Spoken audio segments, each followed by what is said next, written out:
ஹரே கிருஷ்ணா. நாம பார்த்துட்டு வர ஸ்ரீமத் பாகவதத்துல சென்ற பதிவுல கிருஷ்ணர் துவாரகைக்கு திரும்பினதும், பரீட்சித்து பிறந்ததும், விதுரர் ராஜ்யத்திற்கு திரும்பி வந்ததையும் பார்த்தோம். திரும்பி வந்த விதுரர் கிட்ட தர்மர் சில முக்கியமான கேள்விகளை கேட்கிறாரு. அது என்னங்கிறத இப்போ பார்ப்போம். மகாபாரத யுத்தத்துல தன்னுடைய குடும்ப பெரியோர்கள் எல்லோரையுமே பறிகொடுத்த பாண்டவர்கள் தாபத்தோடையே ராஜ்யத்தை ஆண்டு வரும்பொழுது விதுரர் ராஜ்யத்துக்கு திரும்பி வந்ததை பார்த்து சொல்ல முடியாத அளவு சந்தோஷப்படுறாங்க. அதுலயும் முக்கியமா தர்மர் ரொம்ப சந்தோஷப்பட்டு விதுரருக்கு பாத பூஜை பண்ணி உபசரிச்சு அவர் கூட உட்கார்ந்து அவரோட நலம் விசாரிக்கிறாரு. தர்மர் விதுரர் கிட்ட கேட்கிறாரு, நீங்க கால்நடையா புறப்பட்டீங்களே, எவ்விடமெல்லாம் போனீர்கள்? எந்த நதிகளெல்லாம் பார்த்தீர்கள்? எந்த க்ஷேத்திரங்களெல்லாம் பார்த்தீர்கள்?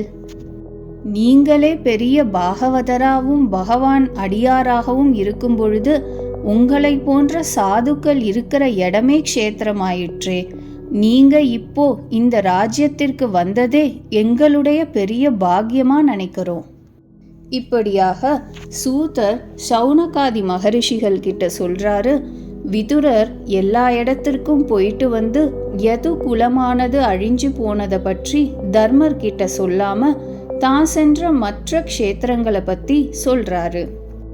இப்படி க்ஷேத்ராடனம் முடிஞ்சு ராஜ்யத்துக்கு திரும்பின விதுரர் கிட்ட கௌரவர்களும் பாண்டவர்களும் பலவிதமான சந்தேகங்கள் கேட்குறாங்க.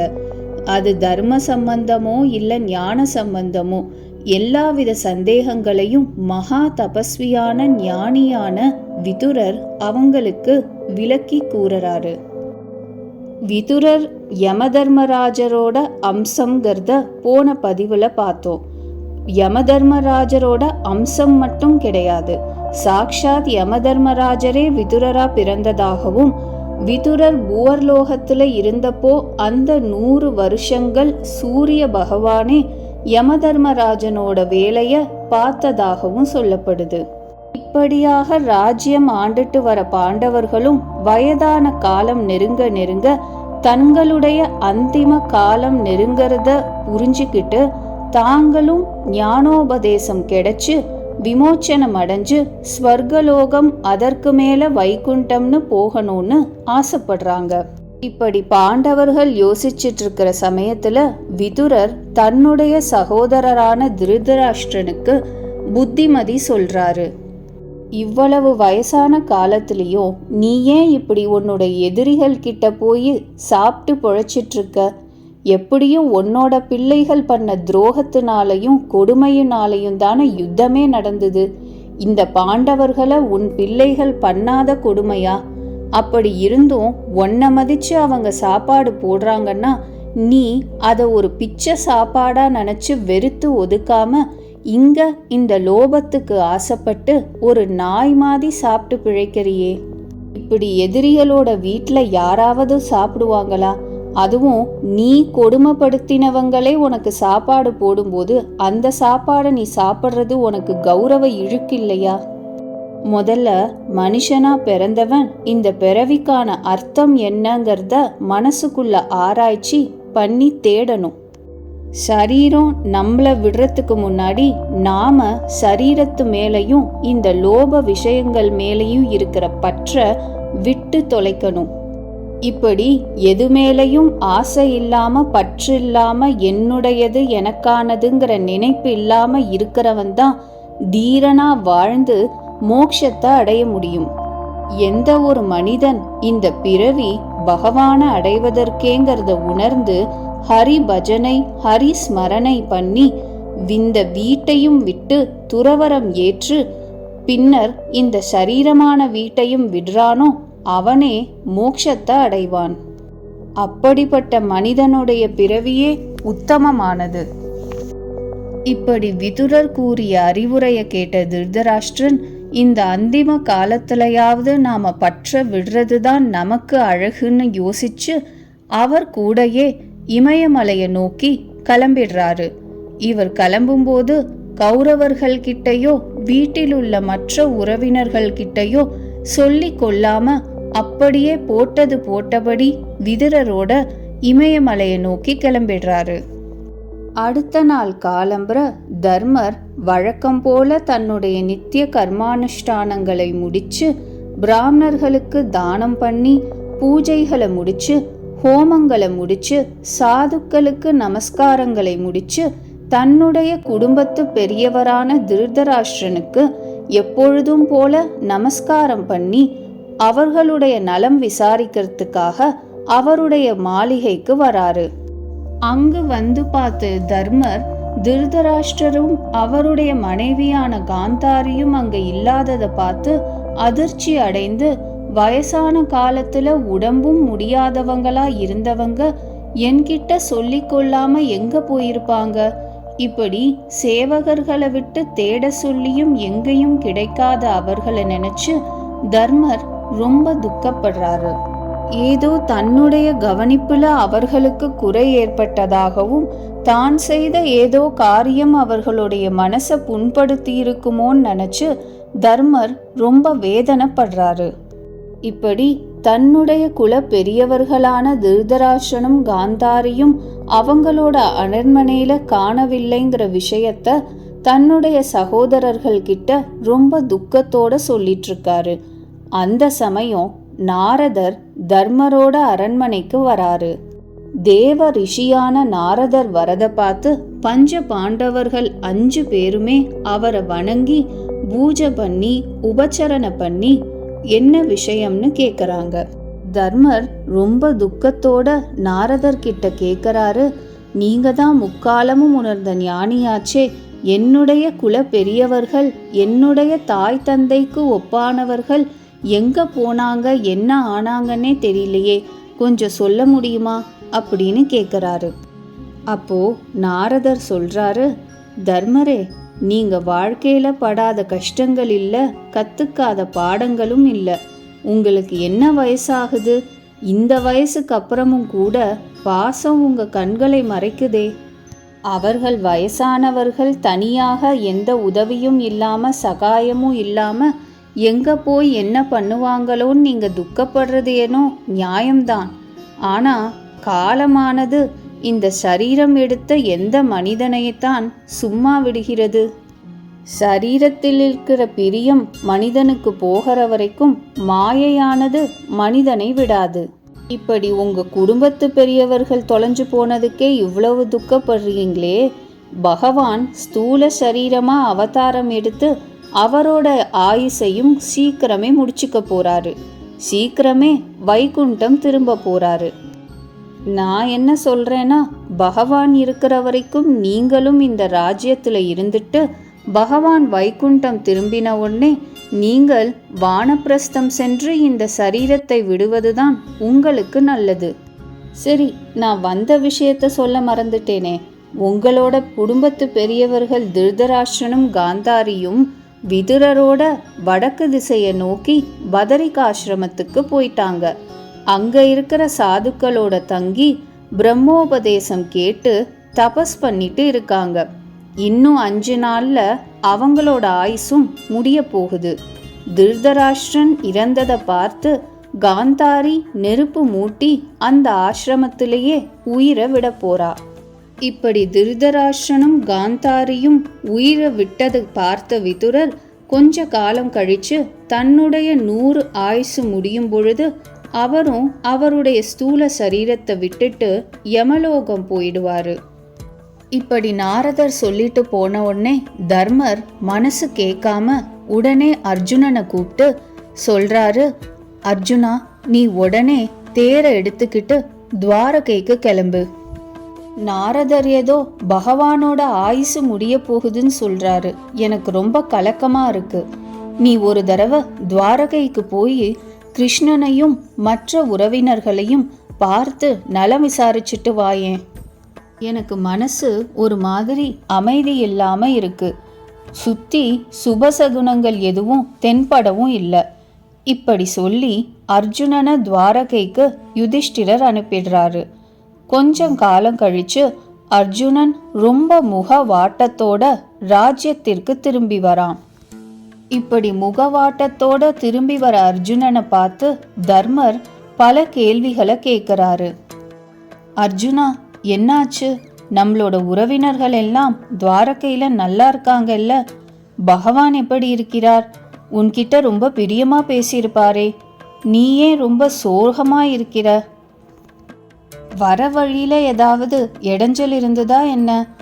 ஏதாவது முடியாதவங்களோ ஸ்திரீகளோ வயதானவர்களோ உதவி கேட்டு உன்னால செய்ய முடியாம போயிடுச்சா என்ன? இல்லைனா நீ துக்கப்பட மாட்டியே?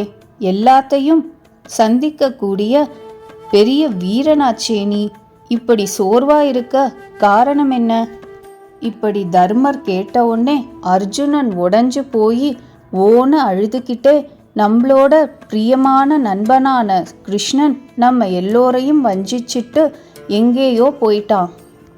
அர்ஜுனன் புலம்பறான், கிருஷ்ணர் சாக்ஷாத் பகவான்னு உலகமே பூஜிக்கும் பொழுதும் கூட நான் அவனை ஒரு சாதாரண யாதவன் போல, என்னுடைய நண்பன் போல, பணியாள் போலல்லவா நடத்திருக்கேன். என்னுடைய தேரோட்டியா அவனை நிற்க வச்சிருக்கேன். அவன் பேசும் ஒவ்வொரு அறிவுரைக்கும் எதிர்கேள்வி கேட்டு அவனை அவமானப்படுத்தியிருக்கேன், ஏளனப்படுத்தியிருக்கேன்.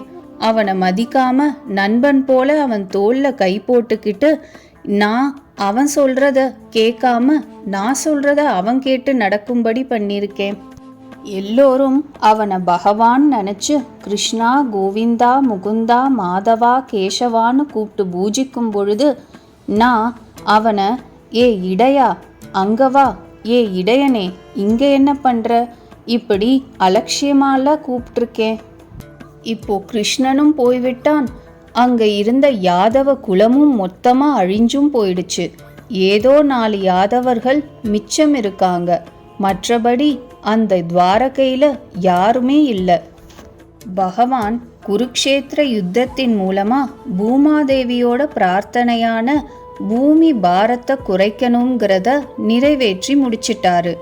ஆனாலும் மிச்சம் தனது குலமான யாதவ குலமும் அழிஞ்சு போகணும்னு அவர் விரும்பினாரு. முன்னாடி ஒரு சமயம் யாதவர்களுக்கு துர்வாசர் மூலமா ஒரு பிராமண சாபம் ஏற்பட்டது. இதனால யாதவர்கள் எப்படியும் அழிவாங்கங்கிறது உண்மையானாலும் தான் வைகுண்டம் திரும்பறதுக்குள்ள யாதவ குலம் அழியணும்னு விரும்பினாரு. அப்போ யாதவர்கள் எல்லோரும் ஒரு நதிக்கரையில தன்னுடைய பித்ரு கர்மாக்களை முடிச்சிட்டு இலைப்பாரி குடிபோதையில இருக்கும் பொழுது அன்னிக்கு ராத்திரி ஒருத்தருக்கு ஒருத்தர் சண்டை ஏற்பட்டு ஒருத்தரை அடிச்சுக்கிட்டு செத்து போயிடுறாங்க. சூதர் சொல்றாரு, இந்த மாதிரி பிராமண சாபத்தினால துவாரகையும் கடலுக்குள்ள மூழ்கி போய் யாதவர்களும் அழிந்த பின்பு உத்தவருக்கு ஞானோபதேசம் பண்ணிட்டு பகவான் ஸ்ரீ கிருஷ்ணர் வைகுண்டம் திரும்பிடுறாரு. இப்படி எல்லா விஷயத்தையும் தர்மர் கிட்ட விவரிச்ச அர்ஜுனன் தன் மனசை தானே தேத்திக்கிட்டு தாங்கள் எல்லோருமாக வானப்பிரஸ்தம் கிளம்பலாம்னு முடிவு பண்றாங்க.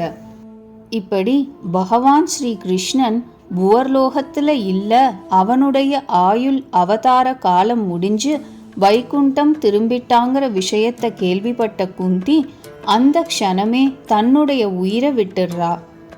இப்படி குடும்பத்து பெரியோர்கள் எல்லோரையும் இழந்த பாண்டவர்கள் தங்களுடைய அந்திம காலமும் நெருங்கிறதை உத்தேசிச்சு நாரதர் சொன்னபடி பகவான் வைகுண்டம் திரும்பினவுடனே நாம எல்லோரும் வானப்பிரஸ்தமா காட்டிற்கு செல்வதுதான் சிறந்ததுன்னு முடிவு பண்ணி தர்மர் கிட்ட கேட்கும் பொழுது தர்மர் அதையே ஆமோதிச்சு பரீட்சித்துக்கு ராஜ்ய பட்டாபிஷேகம் செய்து வச்சிட்டு வானப்பிரஸ்தமா வடக்கு இமயமலையை நோக்கி கிளம்புறாங்க. வானப்பிரஸ்தம் கிளம்புவதற்கு முன்னாடி மதுரா நகரத்திலையும் சூரசேனன் வம்சத்துல வந்த வஜ்ரனுக்கு அந்த மதுரா நகரத்தை ராஜ்ய பட்டாபிஷேகம் செய்து வச்சிட்டு தர்மர் கிளம்புறாரு. தர்மர் கிளம்பின உடனே மிச்சம் இருந்த சகோதரர்களும் திரௌபதியும் கலி காலத்தோட துவக்கம் நெருங்குவதை நினைச்சு அவங்களும் ராஜ்யத்தை துறந்துட்டு தர்மர் பின்னாடியே போயிடுறாங்க. இதுக்கு நடுவுல விதுரர் தன்னுடைய 100வது வயசு முடியும் பொழுது பிரபாச நதிக்கரையில தன்னுடைய சரீரத்தை விட்டு யமலோகத்திற்கு தன்னுடைய பொறுப்பை ஏற்க திரும்பி போயிடுறாரு. இப்படி தன்னுடைய ராஜ்யத்தை துறந்து ஸ்வர்கலோகம் இந்த சரீரத்தோட அடைவதற்காக பாத யாத்திரையா இமயமலைக்கு மேல பதரிகாசிரமம் தாண்டி பஞ்ச பாண்டவர்களும் திரௌபதியும் போயிட்டுருக்காங்க. ஆனா தர்மர் கூட போன எல்லாராலும் அந்த மலை உச்சி வரைக்கும் போக முடியல.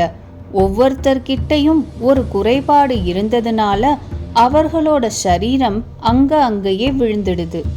திரௌபதி முதல்ல இறந்து போயிடுறா. காரணம் அர்ஜுனன் கிட்ட இருந்த பக்ஷபாதம். நகுலன் இரண்டாவதா உயிரை விட்டுடுறான். காரணம் தான் ஒரு சிறந்த அழகன் அப்படிங்கிற ஒரு கர்வம். பீமன் மூணாவதா உயிரை விட்டுடுறான். காரணம் உணவு மேலே இருந்த பற்று. பிறகு சகாதேவனும் உயிரை விட்டுடுறான். காரணம் தான் பெரிய ஞானிங்கிற கர்வம். அர்ஜுனனும் பிறகு உயிரை விட்டுடுறான். காரணம் தன்னை போல ஒரு வில்லாளியோ வீரனோ உலகத்தில் இல்லைங்கிற கர்வம். ஆனா தர்மர் மட்டும் தன்னை கூட பின்தொடர்ந்து வருகின்ற ஒரு நாயோட மலை உச்சி வரைக்கும் சென்றுடுறாரு. அப்போ தேவர்கள் தேவ விமானத்துல வந்து அவர்களை விமானத்துல ஏறும்படி கூப்பிடுறாங்க. கூட வந்த நாயோட விமானத்துல ஏற போன தர்மரை தேவ தூதர்கள் தடுக்கிறாங்க. தர்மரே, ஸ்வர்கலோகத்திற்கு வருவதற்கு உங்களுக்கு மட்டும்தான் அனுமதி. இந்த விமானம் உங்களை அழைச்சிட்டு வரத்துக்கு தான் அனுப்பப்பட்டிருக்கு. மற்ற ஜீவராசிகளுக்கு அனுமதி இல்லை அப்படின்னு சொல்லி தேவர்கள் மறுத்துடுறாங்க. இதை கேட்ட தர்மர், எப்போ என்ன நம்பி பின்தொடர்ந்து வந்த இந்த ஜீவராசியான ஒரு நாய் என் கூட ஸ்வர்க்கம் வர முடியாதோ அப்படிப்பட்ட ஸ்வர்க்கம் எனக்கும் தேவையில்லைன்னு ஸ்வர்க்கத்துக்கு போறதுக்கான விமானத்துல ஏறறதுக்கு மறுத்துடுறாரு. இப்படி இவருடைய நேர்மையும் இரக்க குணத்தையும் பார்த்த அந்த நாய் உருவத்துல இருந்த தர்ம தேவதை தன் ஸ்வரூபத்தை காட்டி அவருக்கு ஆசீர்வாதம் பண்ணி ஸ்வர்க்கத்திற்கு போகுமாறு சொல்லுது. தர்மரும் அந்த விமானத்துல ஏறி சந்தோஷமா ஸ்வர்கலோகம் போயிடுறாரு. இப்படி ஒரு வழியா பாண்டவர்களோட கதை துவாபர யுகத்தோட முடியும் பொழுது, கலி யுகமானது துவங்க ஆரம்பிக்கும் பொழுது பரீட்சித்துங்கிற மகாராஜா எப்படி ராஜ்யமாண்டாம், அவன் எதிர்நோக்கிய கலிபுருஷன் என்னென்ன கேள்விகளும் நிபந்தனைகளும் விதித்தான், அதை பரீட்சித்து எப்படி கையாண்டான், எப்படி மக்களை காப்பாற்றினான், அதை அடுத்த பதிவில் பார்ப்போம்.